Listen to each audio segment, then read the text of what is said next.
Party के खिलाफ भी कोन असां मलीर जी पीपल्स पार्टी जेका क़यादत आहे उन जी कारकर्दगी के खिलाफ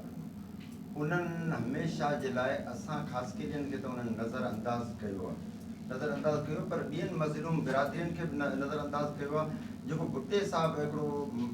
मंशूर ठाहियो त रोटी कपिड़ा और मकान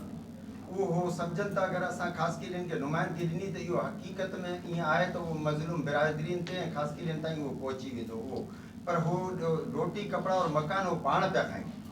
एसि ताईं उहो ज़कात बि नथा छॾनि ज़कात बि पाण खयो था वञनि जेसि ताईं तव्हां ॾिसो त जेके बि मलीर जी क़यादत आहे उन्हनि जा जेके बि इलाइक़ा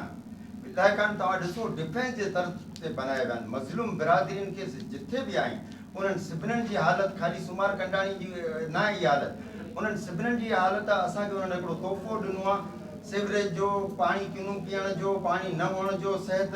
तबाह तालीम तबाह मंशियात आम इहो असांखे उन्हनि हिकिड़ो तोहफ़ो ॾिनो आहे। ॿियो सभ खां वॾो तोहफ़ो असांखे उन्हनि ॾिनो आहे सोसाइटियुनि जी सूरत में जेको मलीर जी क़यादत असांजे मलीर जेका सरसब्ज़ हुई ॻोठ असांजो हिकिड़ो शान हो हिकिड़ो मलीर जी सूंहं हुई उन्हनि खे हिननि तबाह करे छॾियो आहे सोसाइटी जी सूरत में उन्हनि असांखे उहो तोहफ़ो ॾिनो आहे असांखे अक़लियतनि में ख़ासकेलियुनि खे ऐं प्लस मज़लूम बिरादरियुनि खे अक़लियत में उहा आणण जी कोशिशि था कनि। असां यकीन करियो त असां ख़ुदि परेशान हुआसीं असांखे का मतिलबु ॻाल्हि सम्झ नथी आई जॾहिं याकूब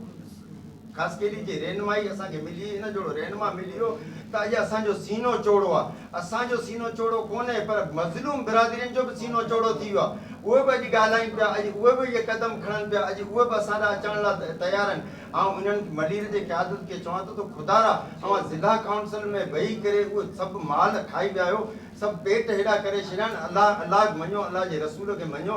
अवाम खे ॾिसो जेके अवां